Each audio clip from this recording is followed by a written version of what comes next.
My name is Mark West. I'm from Queensland Health Department. First and foremost, I wish to acknowledge the traditional owners of the land upon which we meet today.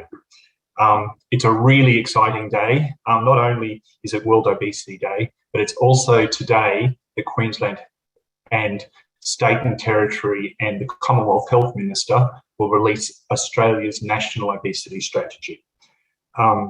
Today I'm speaking as Chair of the National Obesity Strategy Working Group, which has members from Australian, State and Territory governments. This working group developed the National Obesity Strategy. I'm thrilled to be part of World Obesity Day as we consider the theme of this year's event, that everybody needs to act. So as I said, I'm very excited to share with you today that health ministers across the country will release Australia's National Obesity Strategy 2022 to 2032. This 10-year strategy reflects the theme of World Obesity in that we all have a role to play to work together to have healthier, happier lives. The National Obesity Strategy is unique in that it was developed under the auspices of the Health Ministers meeting. This means that it's been developed collaboratively with all states and territories and the Australian government. But of course, it has been the efforts of more than 2,750 individuals and organisations, including many people who are involved in today's summit, and it's people who have contributed to the strategy that I wish to acknowledge. You've all spent time and contributed considerable expertise and energy to help shape the strategy during the consultation period, and I sincerely I'm very grateful for all the efforts that everyone put in towards the strategy. You've contributed a large volume of ideas and evidence, and we have done our very best to reflect those in the final strategy. So what is the strategy really about?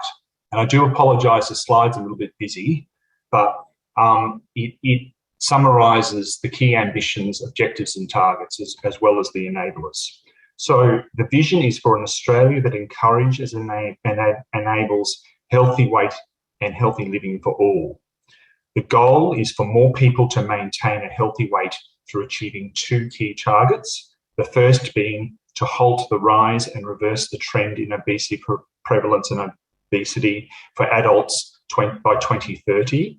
And the second, to reduce overweight and obesity in children and adolescents aged 2 to 17 by at least 5% by 2030. Very ambitious targets, but we can and will get there.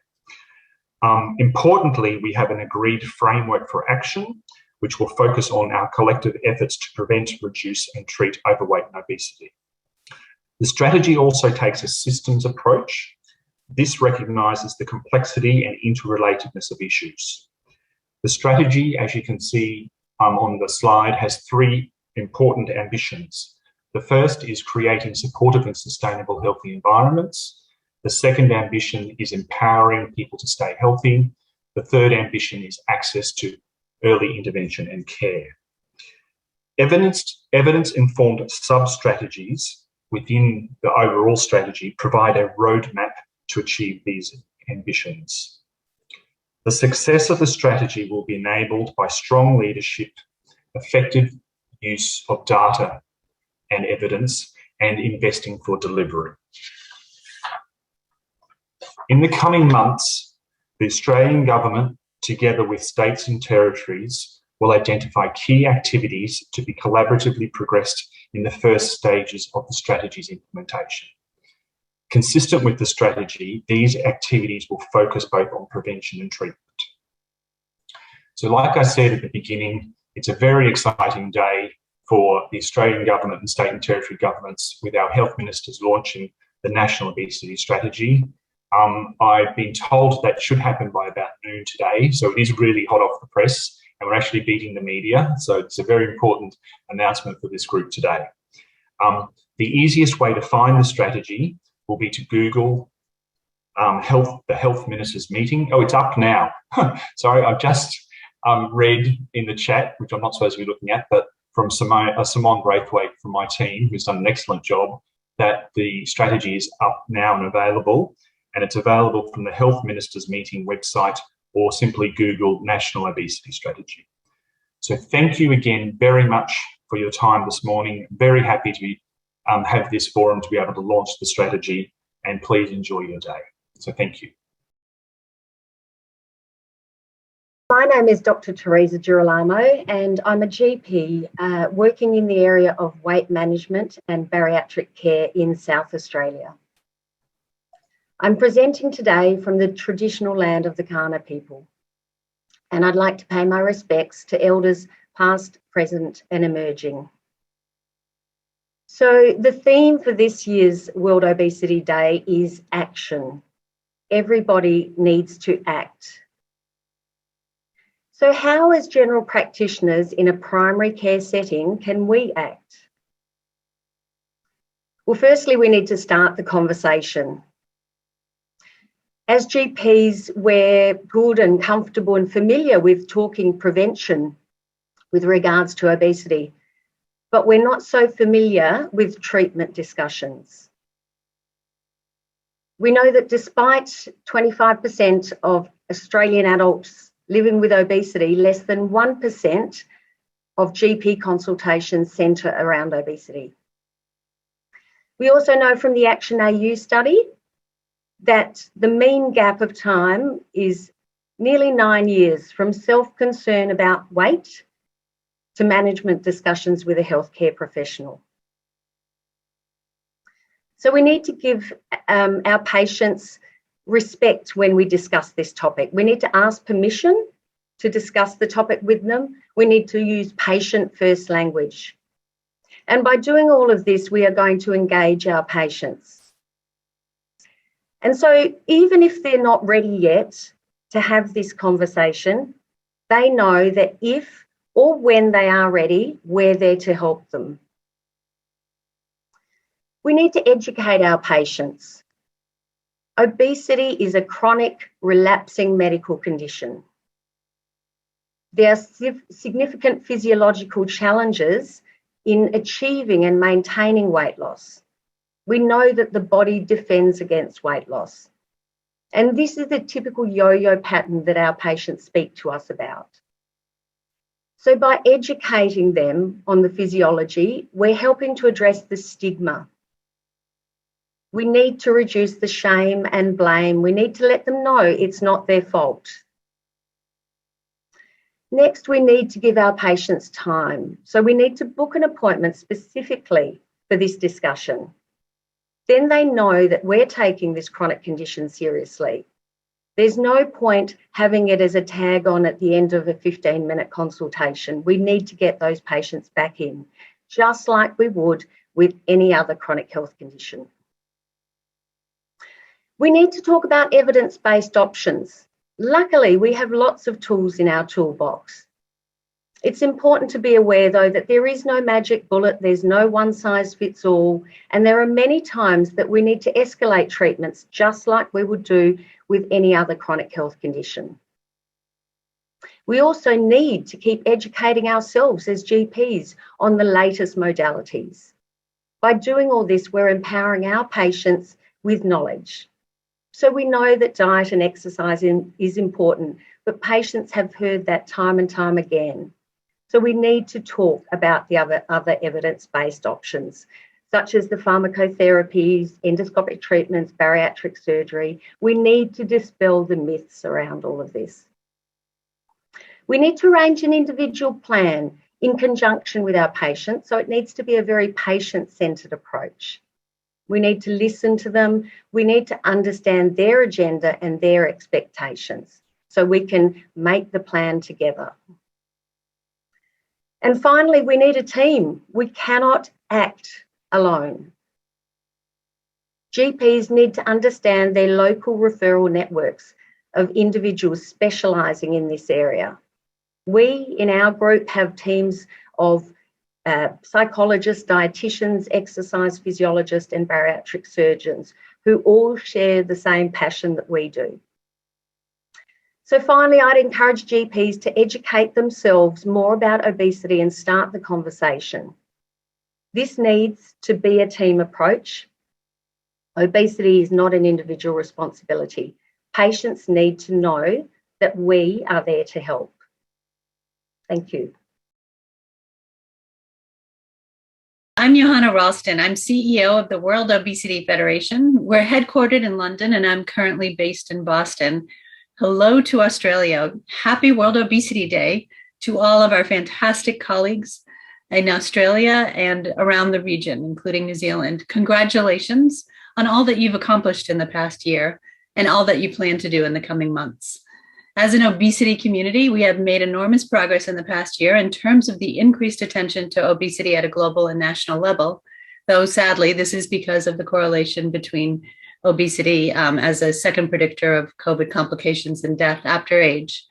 So the response has been encouraging, but insufficient. We can't be effective if policies are narrowly defined in one area or obesity is not a priority in its own right. So we need to use this World Obesity Day to act, and everybody needs to act, to encourage WHO and national governments and all the diverse obesity stakeholders to work together towards one global action plan and robust national action plans. Each year on World Obesity Day, which is the global day for drawing attention, awareness, and action around obesity, we produce a World Obesity Atlas centered around a different theme.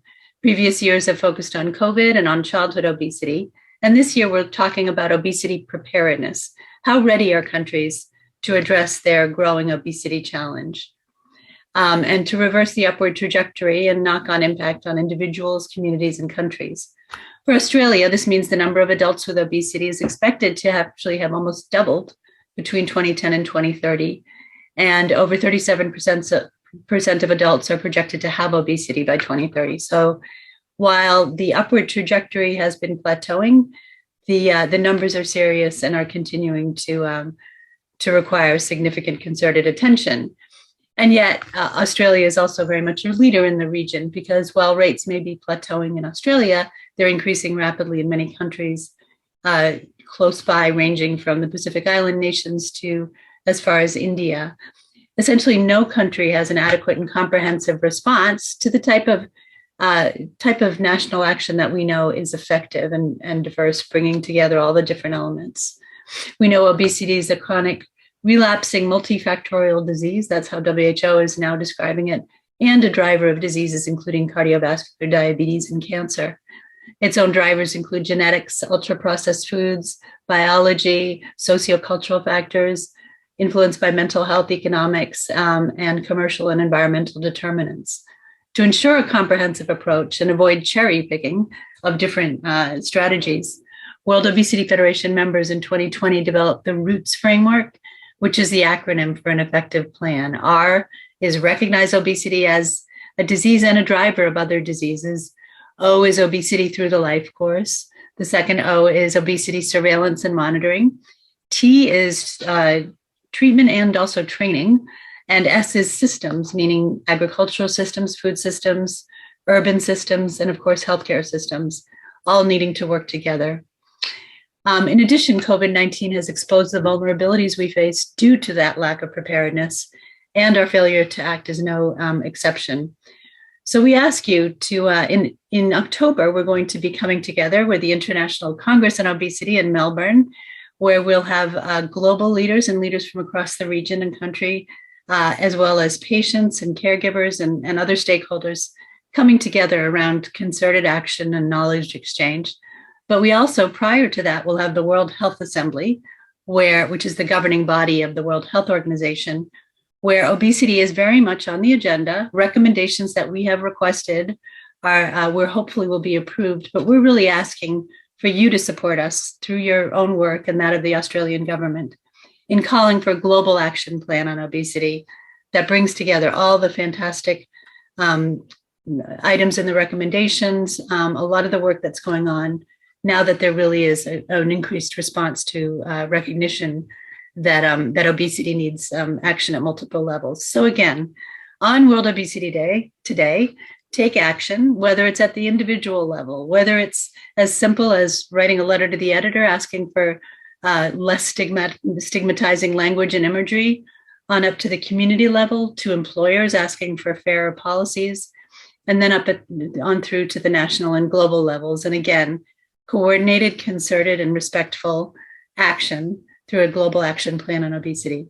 So on behalf of World Obesity Federation and the global community, we applaud your efforts and thank you for your partnership, and happy World Obesity Day. My name's Fiona McKenzie from Orange Compass. Before I start, I just want to acknowledge my feet are placed on the land of the Gadigal people and pay my respects to elders past, present and emerging. So my challenge is in 5 minutes, and I've got the clock going, to explain to you why systems thinking, or seeing below the surface of all the events and symptoms that we see in the world, is a really powerful tool when we're trying to tackle complex challenges like obesity and understand the many interconnected systems that interface with this challenge. So for the first slide, please, I'm going to just explain systems thinking. It's a way to see the system, but what is the system that I'm talking about? Now, this might look a little bit complex, but it's actually not. It's really a simple concept, which is that a system is a group of parts that function as a whole. So what that means is that normally we're trained to look at things and focus on parts. We try and understand and make clear how a particular component in the system works. That's how how our world is organised. It's how we study, it's how we govern, it's how we work. Systems thinking recognises that systems are actually more than their parts, and that systems are made up of dynamics or patterns. And these patterns are influenced by everything from relationships, engagement and trust, processes like decision-making and agenda setting, the mental models and mindsets and paradigms that we live with, the power of who's making the decisions, and all sorts of feedback loops and boundary judgments. And when we talk about boundary judgments, what we're talking about is the fact that this is actually dependent on perspective. So you'll need to click twice on this slide, I think, to bring the next image up. But essentially, even the boundary of the system, we decide as a collaborative, we decide as a group, and we try and think and pay attention to then what are the connections, what are the patterns, and we're much more focused on how do we actually find out, for many of our human systems, our economic and social systems, what are the interconnections and feedback loops at play. So essentially, we're looking for a way to understand and make visible complexity. And as I said before, it's by looking at patterns rather than parts. It's by looking at those orange lines instead of the blue dots. So if we go to the next slide, what we're trying to do essentially is look below the surface to make the invisible visible. So that could include things like stepping back and identifying patterns of behaviour. And that's not just personal, but it's also organisational and system level patterns influenced by things like trust and power. We're looking at structures. And again, that's not just institutions. It could be rules of the system, incentives, social norms, stigma, who's driving decision making, how that's being done, and also the mental models and mindsets of how we see the world. So that includes the biases and blind spots of individuals, but it's the widely held paradigms we hold as a society, out of which the system actually arises, its goals, its structures, and its patterns. And if we go to the next slide, essentially what we're saying here, and you might have to click twice just to bring up the quote, is that complex systems are essentially unpredictable, unknowable, unsolvable. So what that means is that no single person can know the whole system. So we actually have to draw on collective wisdom. No single answer is going to be the solution, because systems are adaptive and resilient, and they can actually swallow up change. They can react to change, and they can adapt to change. This doesn't mean we give up and we don't try and understand the system, but it means we need different tools. And what it means is that we actually need to build mental models that better align with the real world and the real world complexity than those that are created under much more of a reductionist approach. We need to embrace a stance of action for the sake of real-time learning rather than planning for the sake of control. And we often need to pursue a portfolio of approaches to better test our assumptions and allow for ongoing adaptation. And I'm speaking to this more broadly across the whole system. So we're thinking about, as was mentioned earlier, there are many different social, political, economic, environmental and other systems that are coming into play that affect people's everyday lives, and also the ways in which we respond to and work with others.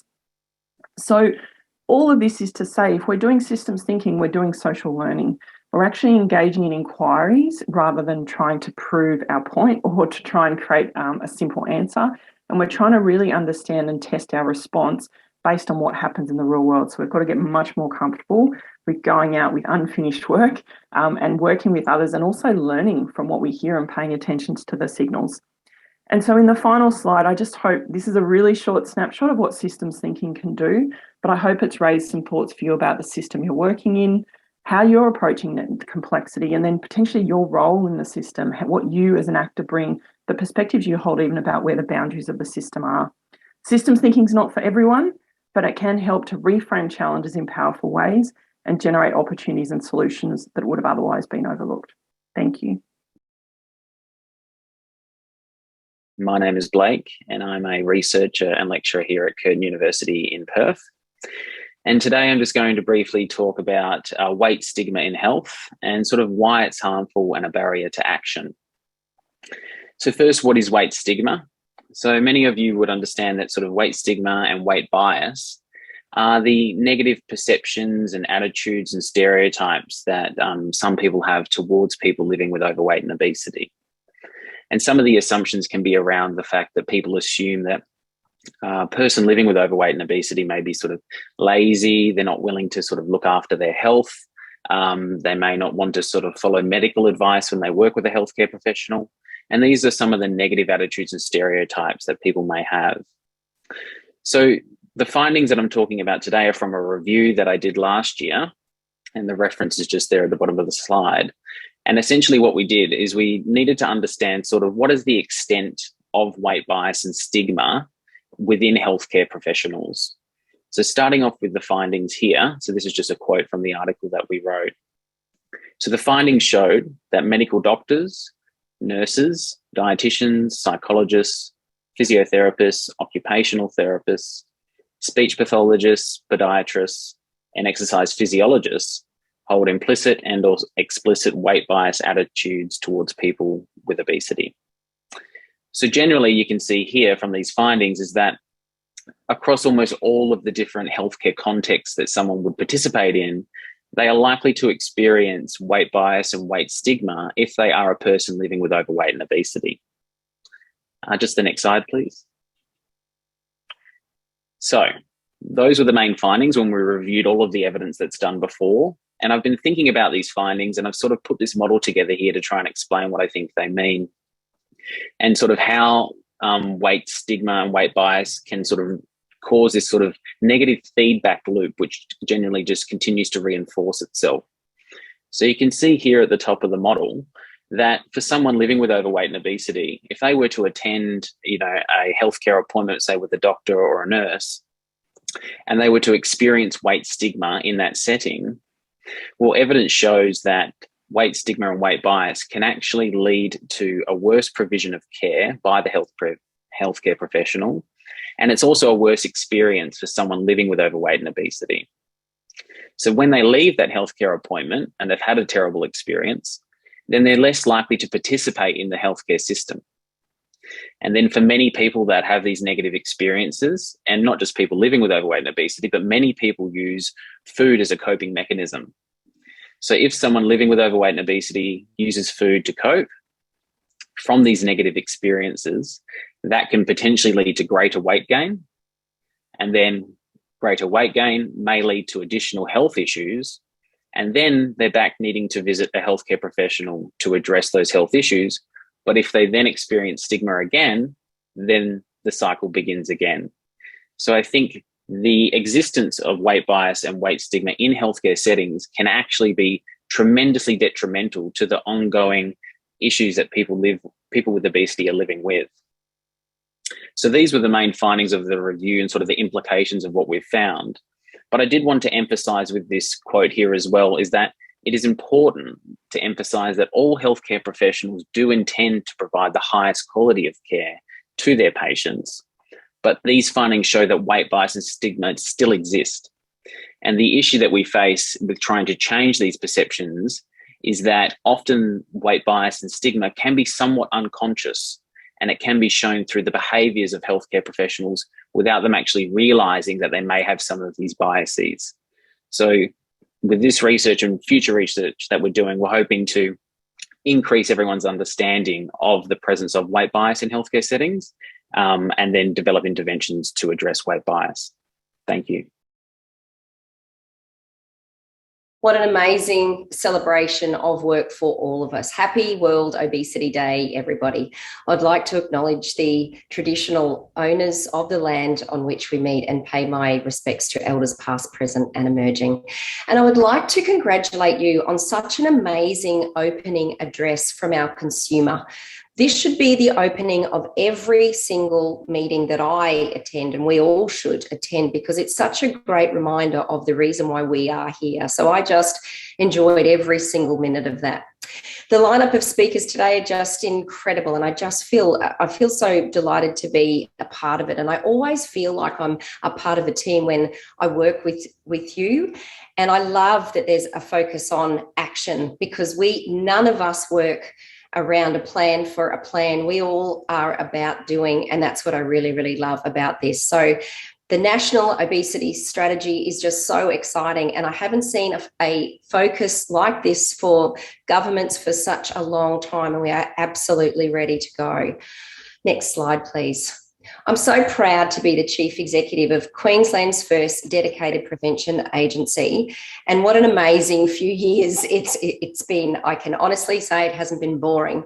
The importance of this job, though, especially now, is certainly not lost on me at all. The focus is on obesity prevention. However, as you all know, this means we don't just do one thing. Our scope is so broad. So reducing obesity is difficult and complicated and complex, and it's never linear. It would be so easy if it was, and we certainly can't do it by ourselves. We have to have a planned approach. We've got to work through our partners, and we've got to work through and with the system, which is incredibly tough. At the same time, it's exactly the way that we have set ourselves up. So whether it's about eating better, cooking, recipes, snacks, meals, moving more. I don't think I've ever done so much cooking in my life. I don't think I've ever done so many runs in my life. Sleep, routine, screen time, mental health across the life course, across the regions and across the state. For those who need it the most, we are doing a range of things using a range of platforms and tools as well, driving through the programs, mindsets, partners, research and data as well. We're not just guessing, we're doing everything in a completely informed way. And we've partnered now with over 100 different departments, agencies, industries, experts in a real coordinated way, all at the same time. So it's a lot of work, and it's all at once as well. But this is so aligned with the way that the Obesity Collective works. And quite simply, we are doing the work. We've got to be different. We can't be more of the same. Otherwise, why have we been set up? We take great pride as well in working with the partners that we've got, including those from the Department of Health and the lovely Mark and Simone, who have set us up so well and have just done an amazing amount of work in this space. The workforce that we've got, we needed something different. So we've got an array of experience and expertise and skills. So from public health, nutrition, medicine, health promotion, First Nations, research, comms, marketing, data, the law, governance, etc. So who would have thought a dietitian would need so much skill in the data and the law? But I absolutely do, and it scares me every single day. Next slide, please. So in our third year now, and I've got to say it has flown, the longest days of my life, but it has absolutely flown. And I do have an amazing team, and some are on today. So I just want to say hello in a very challenging time. I'm very, very keen to share with you some of the great things that we've been doing and the things that we have actually achieved to date. So number one, we've set up a very, very strong clinical prevention agenda that is working directly with the system, and that's with clinicians who we sit and listen to and learn from, and vice versa as well. So now we've set up a hub called the Logan Health Hub as well in Logan, and that's now working with all of the partners. So bringing in the universities, the system, the GPs, us. We've got students as well. NGOs, communities, and it's all driven by consumers. Consumers are the most important part of this to get it right. We're training clinicians as well, whether they be the GPs, the nurses, physios, the teachers, truck drivers, and the last was tuck shop conveners as well. So I'm just loving every single part of this. The second thing we've done, we've just invested $68 million over the next three years with our amazing partners, and we've got 6. My Health for Life, Deadly Choices, 10,000 Steps, Jamie's Ministry of Food, QCWA, and QUAST as well, and really just learning and growing and together. And I think over the past year, nearly 600,000 Queenslanders engaged with one of those. So I'm so proud of that. Within the past year, we've invested several $1 million as well to support food insecurity for First Nations communities, which is such an important part of the role that we've got. We did a series of roundtables last year, and we've got some amazing facts, some amazing information from that. Watching consumers explain barriers, watching truck drivers and retailers and the doctors coming together at the same time. I've learned so much, but it's all about action and the things that we've got to do now, and consumers absolutely driving the work. We've invested $8 million in funding into research, which we are so proud of because it's preventive health research. So really shaping the work that we do, showing impact and knowing the things that have the greatest effect as well, supporting researchers to support us at the same time, working with government departments. We're now in 35 schools, reaching over 10,000 students in something called Pick of the Crop, which is a lovely, lovely thing that we've been doing, led by the schools themselves.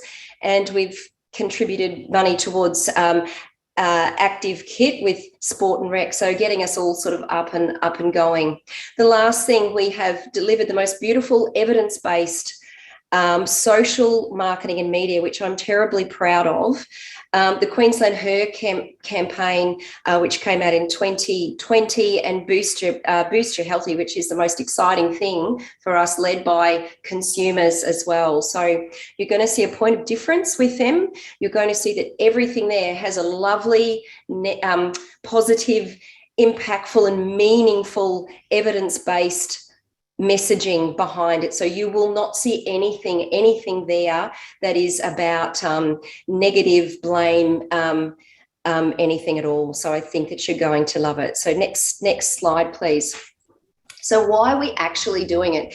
Simply because we have to. We've got to get the next generation right. We've got to support them in every single way we can. We've got a long-term vision. It's called Generation Queensland, and we are so proud of this. So look out for this. This is going to be the plan for us for the next 10 years. We know that prevention does not occur overnight, but it certainly does in a planned way. We can absolutely get it right, but have true results. So this is not about the numbers. This is about getting some true results, and we are really excited about this. Number 2, the Queensland Obesity Prevention Action Plan. So this is going to be the response to the NOS here. We are so excited about that national obesity strategy and thinking about the things that we can do here in Queensland. Absolutely nothing better. Consumers. You are going to be front and centre, and the Queensland Equity Framework, which is all about action. So this is going to allow us to track who, where and what Queensland can actually do to remove those enormous barriers that still exist and stop all of us from being as well as we can be. So to provide the right support at the right time to the right communities. We are leading this as a whole of government approach with 24 departments a part of this at the moment contributing. So sorry, Robin, just finishing now, bringing together obesity, equity and legacy as well. To my fellow Queenslanders, I hope that you all stay well and dry within the cleanup, and thank you all and happy Obesity Day. I'd like to begin today by acknowledging the traditional owners of the land on which I'm speaking. They're the Gadigal people of the Eora Nation, and I pay my respects to elders past, present and emerging. and I acknowledge that sovereignty has never been ceded. My name is Dr. Angelique Ralph, and I am the research lead at the National Eating Disorders Collaboration, and I'm also a clinical psychologist. I'm presenting to you today on eating disorders in people with higher weight. Next slide, please. So eating disorders are serious, complex, and potentially life-threatening mental illnesses. While historically eating disorders have been conceptualized as disorders of people with low weight, there is now substantive evidence that this is inaccurate. The most common eating disorders are binge eating disorder, other specified feeding or eating disorder, including atypical anorexia nervosa and bulimia nervosa. These occur in people across a range of body weights, shapes, and sizes. Eating disorders are common, affecting approximately 1 million Australians in any given year.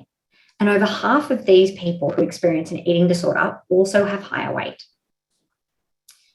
Eating disorders are increasing in prevalence, and this is particularly true for people with higher weight.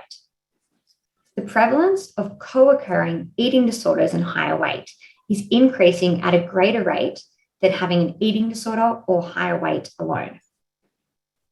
While not everyone with higher weight has an eating disorder, research shows that people with higher weight are at an increased risk of developing an eating disorder, and this risk applies to children, adolescents, and adults. Next slide, please. The issues affecting people with eating disorders who are of higher weight are complex and important, and I will highlight just a few for you today. So firstly, despite the high prevalence, eating disorders in people with higher weight have been consistently under-recognised and undertreated. In people with higher weight, eating disorders are often not identified or identified very late.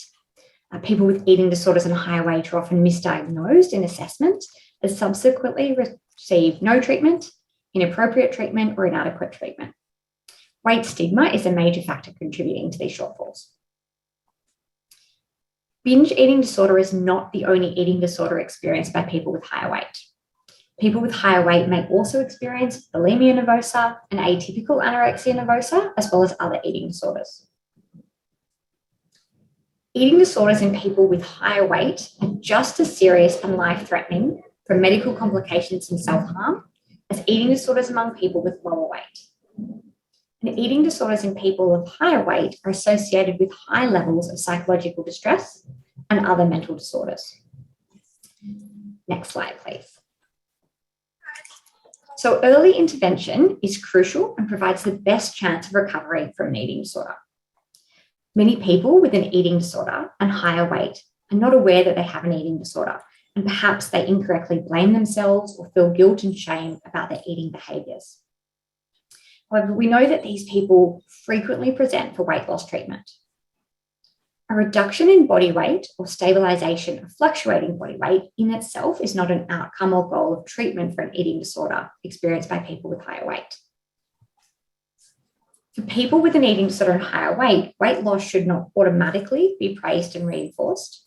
Further, it's possible that attempts at weight loss may exacerbate eating pathology and therefore be contraindicated in some people. Health professionals working with people with higher weight should routinely screen for eating disorders and facilitate access to appropriate treatment. To guide health professionals, the National Eating Disorder Collaboration has developed clinical practice guidelines for the management of eating disorders for people with higher weight. This guideline has undergone extensive review and consultation, including consultation with lived experience. This has happened over an 18-month period and is currently under peer review at an academic journal.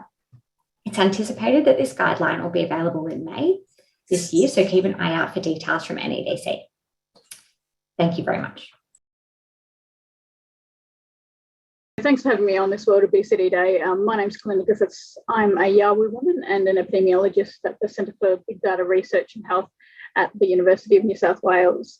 I'm calling in from the unceded lands of the Larrakia people in Darwin, and I would like to pay my respects to all elders, those of the past, the present and the future, as well as acknowledge other Aboriginal and Torres Strait Islander people present or online today. Today, I wanted to talk to you about data, and I wanted to have a chat about population level data used for the purposes of measuring inequities impacting Aboriginal and Torres Strait Islander people in health. We all know about the health gap, but I wanted to get you all thinking about the need for appropriate and quality data to better address health inequities, including obesity and its resulting conditions. So we're in the data era, and data is important for understanding distributions of health and well-being within the nation, whether it's mapping healthcare services, evaluating frameworks and strategies, some of which we've heard about today, or for monitoring disease incidence and outcomes. Data plays a massive role in our understanding of health in society. But the picture is expansive, it's dynamic. Data is growing exponentially every day. And while data has this incredible potential, there are a range of considerations and I guess gaps regarding data and data use when working within the Indigenous context. So a review that we published in 2019 that arose from previous work regarding the visibility of Indigenous peoples in official statistics around the globe found that there were three primary considerations when it comes to using data, Indigenous data in Australia. And this included who is counted. And this requires considerations regarding the definitions of Indigenous peoples and the operationalisation of those definitions, as well as the propensity to identify, so the willingness to identify. Secondly, how many people are counted. And this includes issues of the completeness of the coverage, of the accuracy in the enumeration of the data, as well as the methods used by agencies and research groups to address issues of over or under counts as well. And thirdly, what is counted and measured? So this involves development of indicators and measures that encompass Indigenous people's states of events, values and understanding. So what matters to Indigenous peoples? So most official data collected by governments on Indigenous peoples is developed within a colonial and racialised context. And what this has resulted in is what we call coloniser sanctioned forms of recognition. What do I mean by this? Well, while the recognition of identity, so who we are, can be achieved by Indigenous peoples for Indigenous peoples, we need to be cognizant that the recognition of indigeneity within the data, so whether or not people are identified and how they're identified, has historically only been granted by governments. So as an example, the Australian government officially counted Aboriginal and Torres Strait Islander people from 1901 to 1967 for the sole purpose of excluding us from the national population count. In 1967, Australia had a referendum, which resulted in the change to Section 127 that saw the inclusion of Aboriginal and Torres Strait Islander people in the census. This inclusion only arose from the nation's moral imperative to include and count Aboriginal and Torres Strait Islander people via a democratic vote. Indigenous people have the right to recognition, the right to be counted and to be visible in health and wellbeing estimates. In fact, individual and collective rights to citizenship in Australia can only be met with accurate identification and accurate counts in the data collected about Aboriginal and Torres Strait Islander people. When it comes to data supporting equity in health, there's a requirement for proper population estimates and accurate population estimates and information that can provide us with details about the current state of events. There is also a requirement to ensure that people are identified within systems that support them. And I guess without which this can see people not receiving appropriate or necessary care and support that they need. There is a saying that goes, what gets measured gets done. The issues in Aboriginal and Torres Strait Islander data have now been known for over 45 years in Australia. There have been improvements, but it's been marginal, with research and reporting still having major issues with the quality of the data used. And this is because the considerations and the issues in this space is really very complex. Anything embedded within colonial constructs with existing unequal power dynamics always is. And we see it in the lagging improvements in health outcomes for Aboriginal and Torres Strait Islander people. Some of our work in Australia is in developing an evidence base for Indigenous data governance to promote sovereignty in practice and improve data quality. And this will support the measurement of health and wellbeing overall, I guess. Those things that are seen are much harder to ignore. We have the capacity to improve and better support Aboriginal and Torres Strait Islander sovereignty and data, and to do more to bridge the health disparity gap between Indigenous and non-Indigenous people in this country. I wish you all a happy and productive World Obesity Day, and I hope that data will be in your considerations into the future as well. Thanks. Hello, everybody, and thank you for the opportunity to be with you on World Obesity Day. I wish you greetings from Lutruwita or Tasmania, and I'd like to acknowledge and pay my respects to the traditional owners here, the Palawa people. My name is Roscoe Taylor. I'm a former Chief Health Officer in Tasmania and Director of Public Health, and have taken part in a number of attempts to improve our obesity initiatives in Australia. And so my background is in the implementation of prevention at the population level. On World Obesity Day, I want to throw my weight behind just one single prevention challenge, and that is the problem of massive overconsumption of sugar-sweetened beverages, particularly in childhood and adolescence.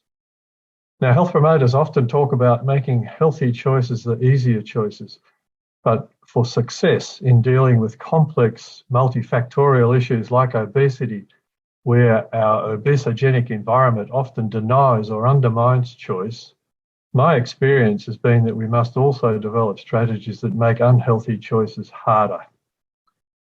We need to change the tax arrangements on sugar-sweetened beverages, and we need to do it now as a priority. This will not on its own be a magic bullet, but in my view, it is essential.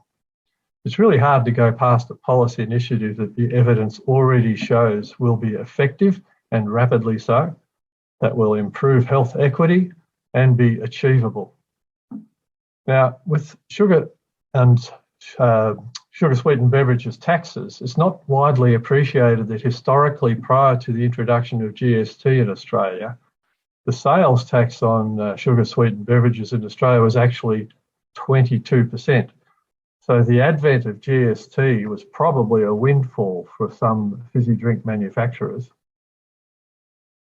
My preference would be to see the introduction of at least a 40% levy to maximise the health benefits and also bring home parents especially the message that discretionary foods like sugar-sweetened beverages should be in the category of special occasion drinks and not a daily habit. In terms of governance and how to go about this, my preference would be to re-establish the Australian National Preventative Health Agency that was abolished by a former government and in 2014, and they also attempted to abolish the legislation that went with it. But that legislation actually still exists, and it's a prime opportunity now for governments to reinvigorate that and task it with developing the best ways of going about introducing a levy, a health levy, or a new tax on sugar-sweetened beverages. Now, I wish you all in the Obesity Collective well, and thank you again for the opportunity to take part. My name is Rhiannon Dick. My role is the Healthy Weight Program Coordinator at WA Primary Health Alliance. And today I'll be speaking to you about the WA Healthy Weight Action Plan and one of its initiatives, the Well Collaborative. The Healthy Weight Action Plan is a plan for action to address early intervention and management of overweight and obesity in our WA communities.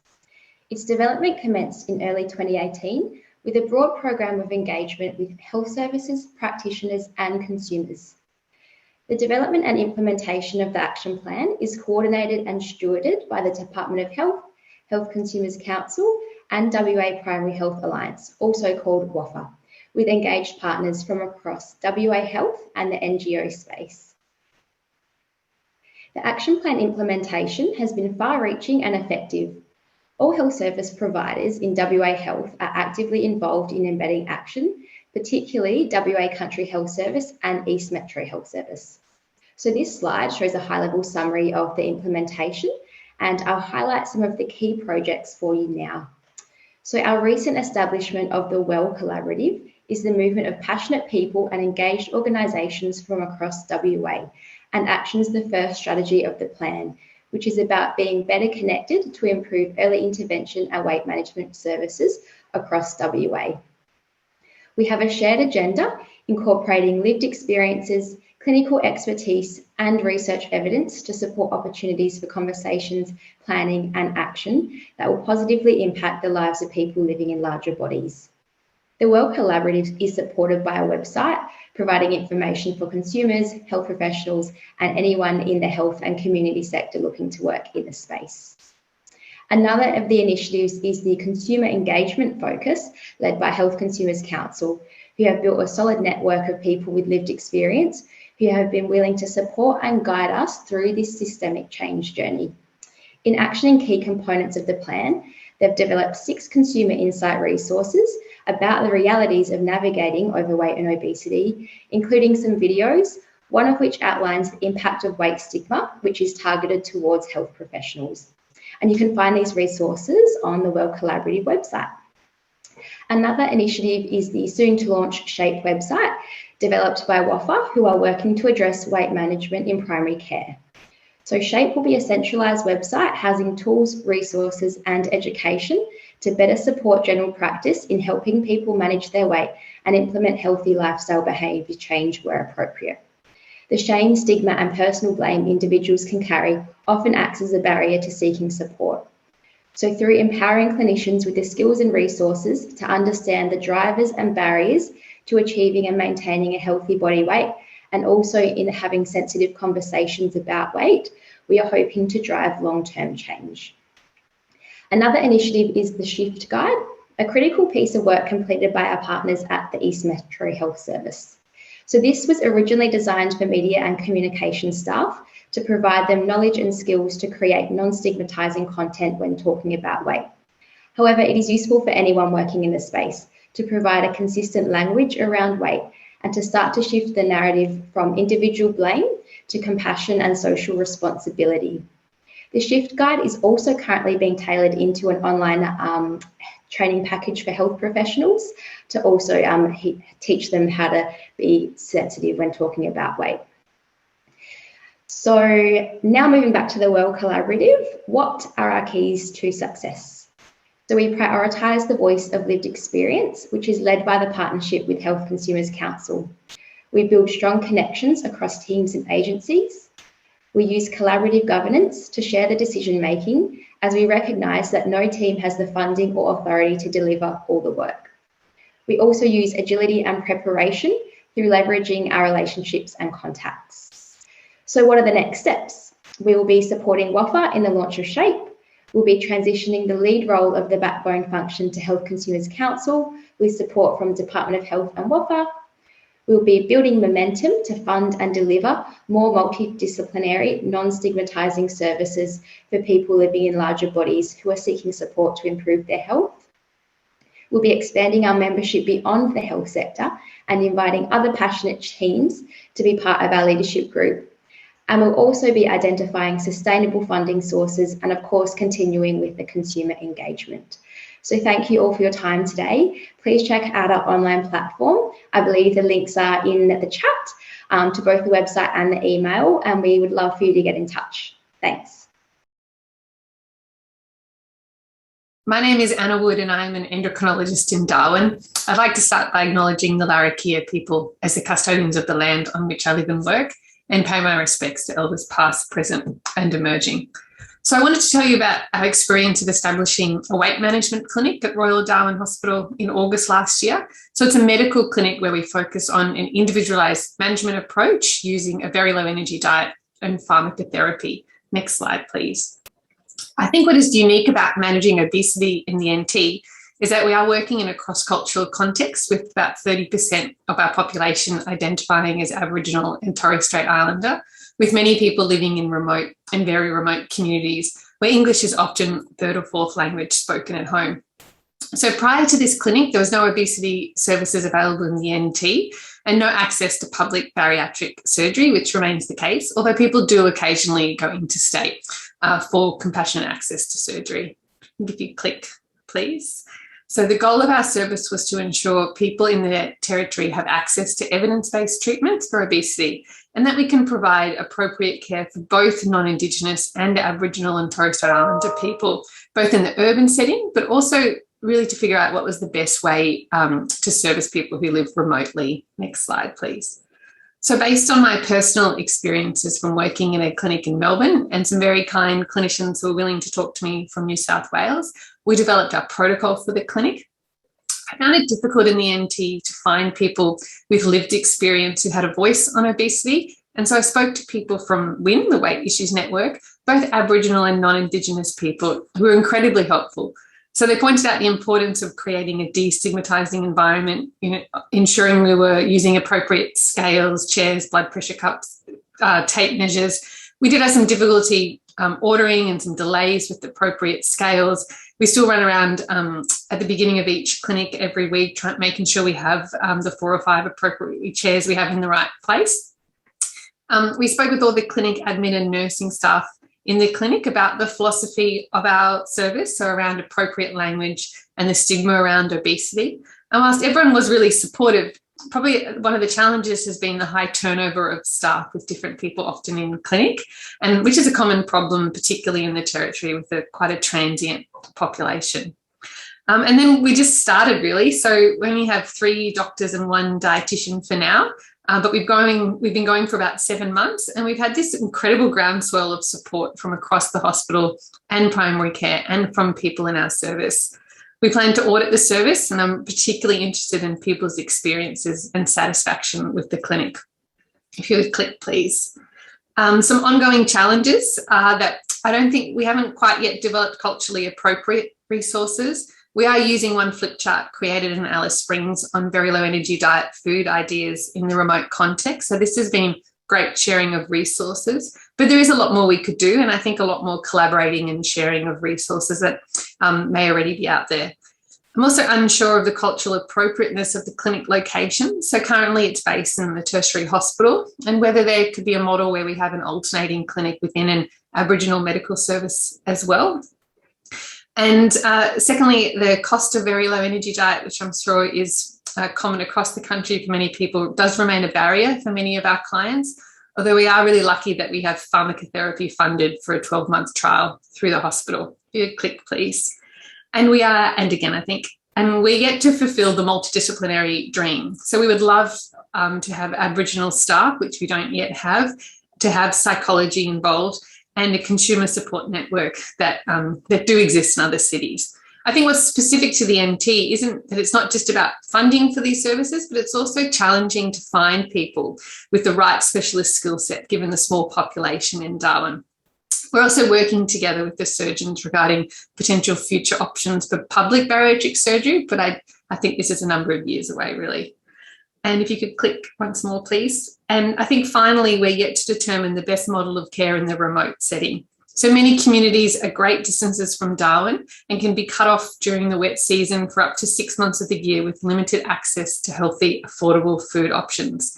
Hence, it can be really difficult to ensure access to vegetables, particularly as part of the very low energy intensive phase, and to ensure access to the very low energy diet itself.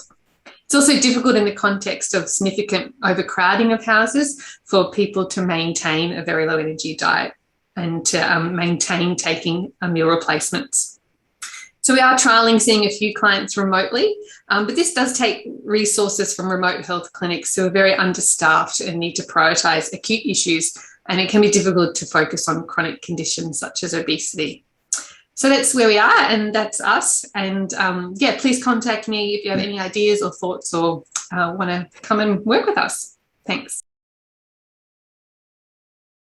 My name is Veronica Graham, and I work in the Victorian Department of Health in the Public Health Division. Before I start, I too would like to acknowledge the custodians of the land, the Wurundjeri people of the Kulin Nation, and pay my respects to elders past, present and emerging. Next slide, please. Today, I'm going to talk about how we create healthy food environments at a state level. Now, we're off to a very good start in Victoria. We have legislation in the form of the Victorian Public Health and Wellbeing Plan, which prioritises healthy eating and climate change within there as 2 of the main priorities. We have the legislation of the Cancer Act, which there's a target in there about healthy food environments in health services. We also have the very recently released, we're very proud of this, our Healthy Kids, Healthy Futures strategy, which is really looking at where children and young people spend their time, whether it's education, play, sport, general life. So there is a lot of focus in there on how we make healthier environments for our young people. So we have all of that, which is a terrific authorising environment. And of course, we have to have a policy. We have the Healthy Choices policy that looks at how we make healthy food environments in very, very big settings and public institutions, such as you see there. And we call that policy Healthy Choices, and we use the traffic light system. So like you, we have many good things in place. However, the question I ask you, and the question we ask ourselves every day, is how do we really make this happen? How do we turn these words into real change across the whole state and changing the food system? Next slide, please. Today, I'm going to give you just 4 examples of some of the things we are doing to, in fact, do this. And this is under the radar. You can't see this change, but it will become very apparent soon. So in Victoria, we have something called Health Share Victoria. It is a statutory body that is where the health services have to procure or purchase the majority of their food. And that is a huge contract, as you can imagine. And we have worked with them for a few years, and we have successfully embedded Healthy Choices criteria into the tender specification. So as of last year, the end of last year, we now have Healthy Choices have to be offered as part of the choices when hospitals go to choose from the various categories. And that is a brand new thing. So that is a game changer. In addition, we have something called the Food Distributors Initiative. Now, most of you here will know that the food distributors are the organisations that sit between where the food is produced or grown and where the food service is that it needs to go to, the organisation. So we have put money towards supporting that middle section of the food chain. And that is supporting the catalogues to make sure all the food in the catalogues are categorised against the traffic light, so it's very clear what's what and what you need to order. And in addition, we are training all these staff, and we are getting them informed about how they can support the retail. Next slide, please. The third thing we are doing, and we have done this for a while and we continue to build on this, we have a statewide policy implementation service. This is called the Healthy Eating Advisory Service. We fund and manage it, and it runs out of Nutrition Australia. It is freely available to all organisations, be it health services, schools, sport and rec. They can all access and get tailored support for change. They can get training, they can get mentorship, they can join a community of practice, and so on. And as part of that service, we have something called Food Checker. And Food Checker is an online tool that allows industry and organisations to assess products, vending and whole menus. And the fourth thing we are doing is about a constant feedback loop for retail and industry and organisations. So Food Checker, in fact, is the first part of that. It gives you an immediate report on how your menu is, and it also gives you guidance on how you can improve it. And that is quite encouraging if you're an organisation or if you're an industry wanting to make healthier products. We are also currently building and improving our monitoring and reporting system so we can really track the change across the state. So they are just four things, and I'm going to let you know one more thing. Next slide, please. The one thing that is super exciting that we are in the process of developing is the local food procurement policy for health services. When I say health service, that's about 327 sites, including aged care and hospitals and so on. So it's a very big gig, and the government made a commitment that where possible, health services would procure or purchase food from local Victorian farmers and producers. So we are working with Health Share Victoria to look at the options to make this happen. And I thank you for your time. Thank you. And the last slide. Thank you. And if you need to be in contact, thank you. My name's Stephanie Dowden. I'm a children's nurse practitioner coming to you from Whadjuk country in Perth. I'm going to share with you a little bit about our program that we run here at Nurse Prac Australia. So we're children's nurse practitioners, and early on when the practice started, we were asked by the local hospital if we would be interested in starting a weight management program in the community. And being nurse practitioners and being innovative and able to do something out of the box, we thought, why not? So we have a whole child, whole family approach, and it comes from a completely nursing model of care. Probably the main things that we've focused on and that has the biggest impact is really focusing on waist and waist-height ratio. The things that we've found have really considerable impact for families is how life gets in the way in a weight management program, and how if you can be flexible and adaptable, you can keep families engaged and allow them to have breaks and then come back. As many other people have already said, it's very important to avoid shame and blame. We find at our first appointment, sometimes we can't do anything except get families engaged. So even though that appointment is set up to be the initial, do everything, have a big assessment, do clinical, blood pressure, all those other things, sometimes it's really about just getting engaged. For many parents, it's their own distress about what's happened to them over their life that has an impact on how they feel about coming to a clinic and talk about their child's weight. We have a very flexible model. We allow frequent and infrequent visits, pretty much let the families choose what they would like to do. Sometimes it's the child or teenager that makes those choices. If they want to take breaks, they can. It's quite common for families to go through a period of disengaging and then coming back to us and say, hey, we're in a different space now, we'd like to re-engage again, is that okay? Being in the community and being part of our own little practice, we can set our own rules, and that's been really lovely for us to be able to offer that for families. We also work pretty hard to chase our missed appointments. And we find for quite a few of the families that we work with, there's a lot of other stuff happening in their lives that impacts on how they're managing. So it ends up being sometimes a bit of a wraparound model, or looking at how we can support them in other ways. Next slide, please. So we decided fairly early on that we really needed to focus on something that was less shaming, but also really important for families. When we first see children, we look at their well-being. We do the radar assessment, which is a school, family, life and well-being assessment that the children do themselves and the teenagers. And we also look at their body esteem. And what we've found is that body image distress is very commonly focused on belly or stomach size. Children describe being fat shamed, their uniforms not fitting, or not even available in a bigger size. It's very common for primary school age children to get to the last year of primary school and they don't fit the uniform anymore. We've had teenagers being not allowed to play sport because they don't fit their sports uniform because it doesn't come any bigger. And then they're getting detention because they don't come in the right uniform. So knowing that fact and knowing that waist-height ratio and waist reduction has the biggest long-term health benefit, that's what we often set as our goal.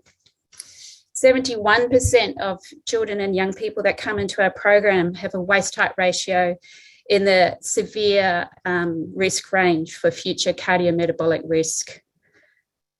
We know that your waist ideally should be half your height, and yet we're seeing children whose waist are 3/4 of their height. The really exciting thing is by focusing on waist, which is around being active, having more fibre in your diet, having less sugar in your diet, we get a large number of children and teenagers reducing their waist. And about 80% of them by visit 12 will have waist reduction. We've even had a couple of young people who are still putting on weight. BMI is still increasing, but they've had a significant waist loss. So clearly they've got rid of some of the fat around their belly and converting that to muscle because they're more active. And at the same time, their blood pressure is stabilizing, their liver function is improving, and their insulin is improving.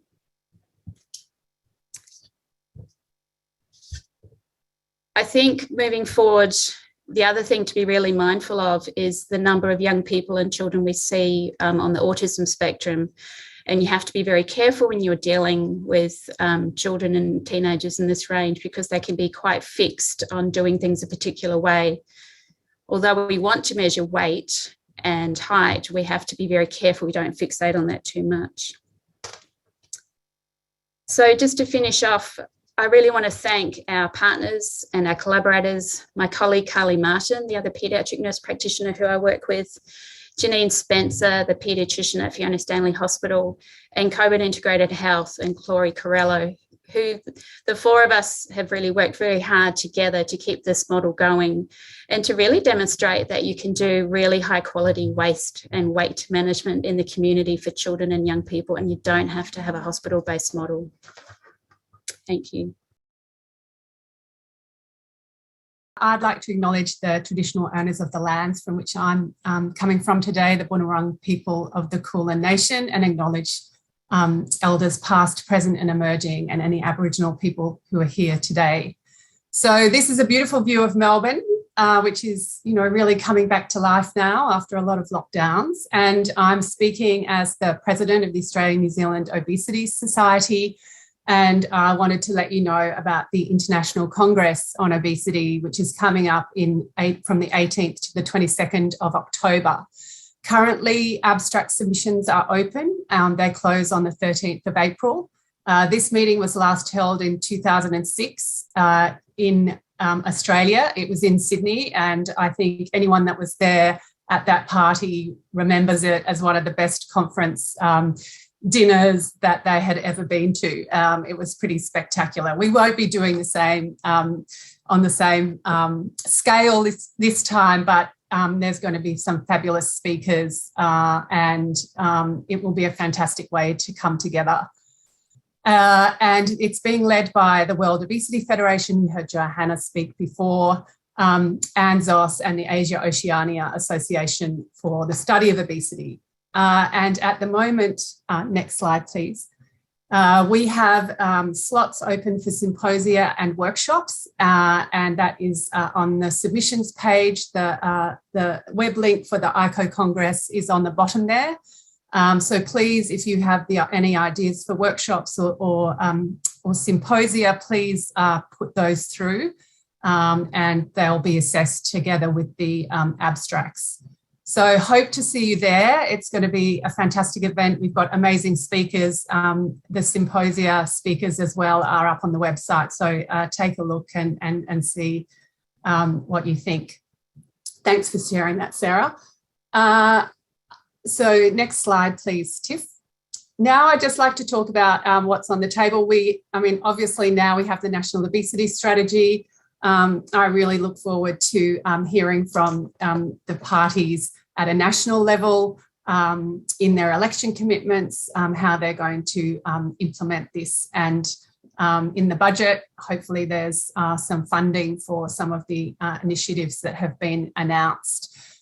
Tiff, through the Obesity Collective, and myself through the Australian New Zealand Obesity Society, have been speaking to the federal government about updating the treatment and management guidelines, and we're hopeful that that will be announced, particularly seeing that the strategy very much reflects the kinds of guidelines and approaches that should sit in something like that. So that's something that we have been advocating for, and there's been some positive feedback. So we're hoping that that will come into play.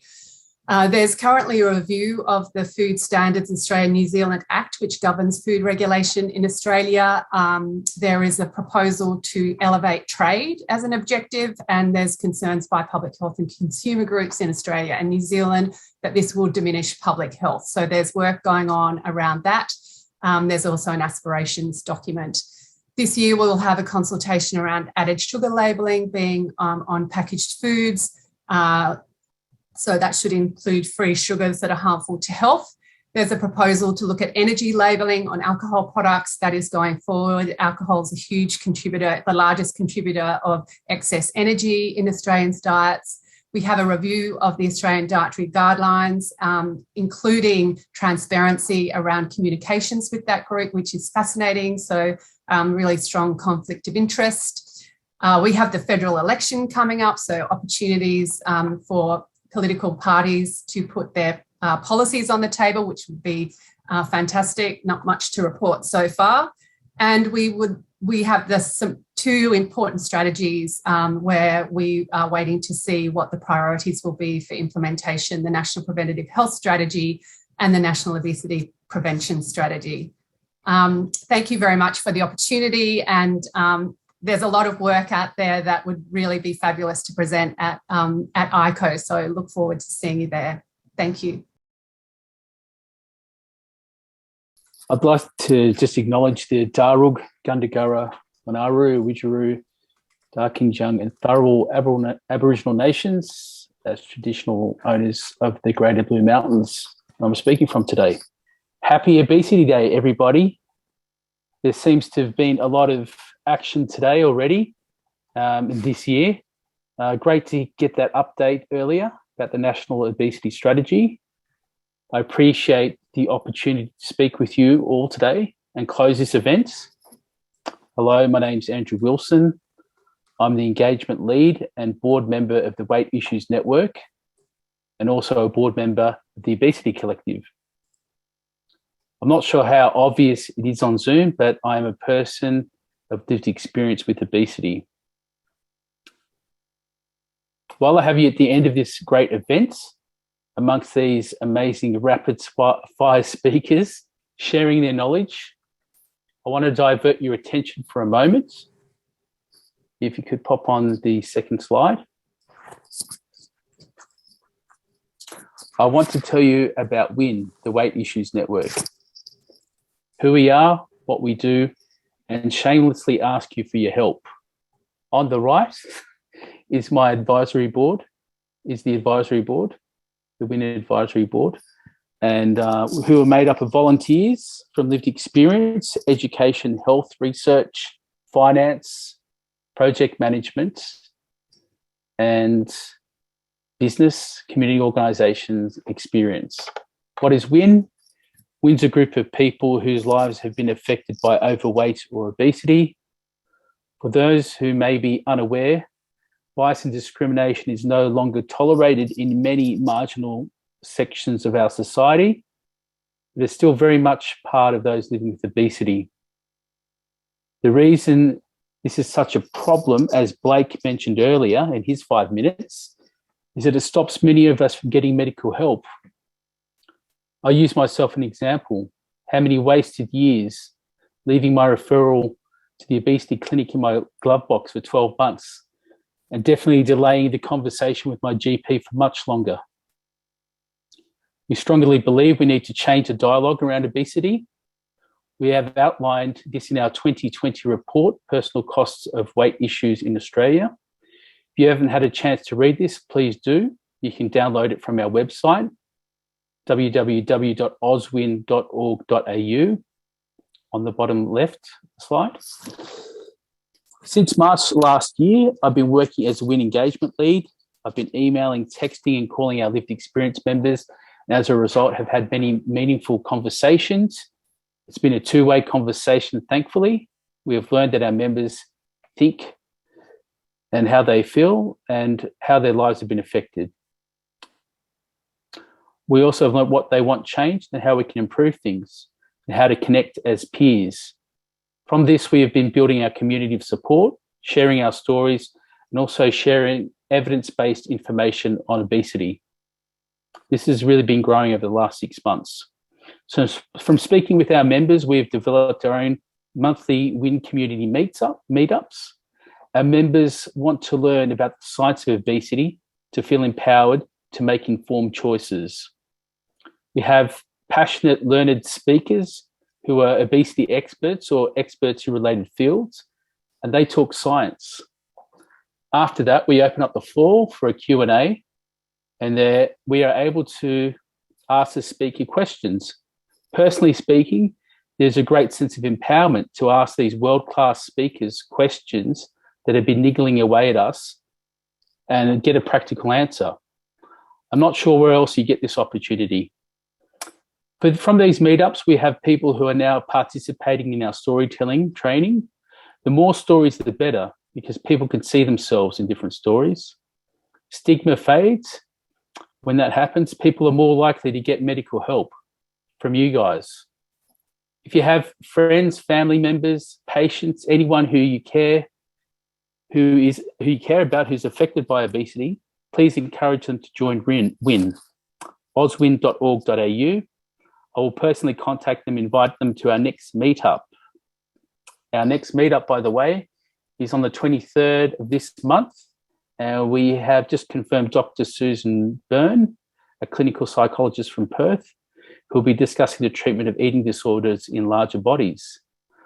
Multidisciplinary teams, you have the knowledge, but your patients need peers and community that is open to science rather than gimmicks and fads. Again, when the stigma is broken, we are ready to find answers and begin the process of getting some help. I'd like to thank all the amazing speakers for sharing today. There obviously has been a lot of action. I'd like to thank our first speaker, the anonymous narrator of that video, for being so open. I'd like to thank all the other speakers, Simone, Stephanie, Rhiannon, Teresa, Veronica. Blake, I'd love to catch up with you later on this year. Kalinda, Robin, Jane, Johanna for their time difference and being with us today. Fiona, Angelique, Roscoe, and Anna, it's great we did have a conversation last year, and it's great to see that your clinic is up and running in the NT. And thanks for that shout out earlier. So these talks will be uploaded to the collective website, so please share them with your colleagues and friends. I want to also thank all the collective members. Thank you also to Tiffany Petrie for organising this event. All the people attending, I know many of you are working on solutions, actively helping people with obesity, or care enough to be here and listen. I can only tell you, as a person living with obesity, it means a lot to me personally and others in our community. It's inspiring and motivating to have you in our corner. I'm really excited to see what we can do in the next 12 months. So see you at the next Collective World Obesity Day event in March 2023. Thank you.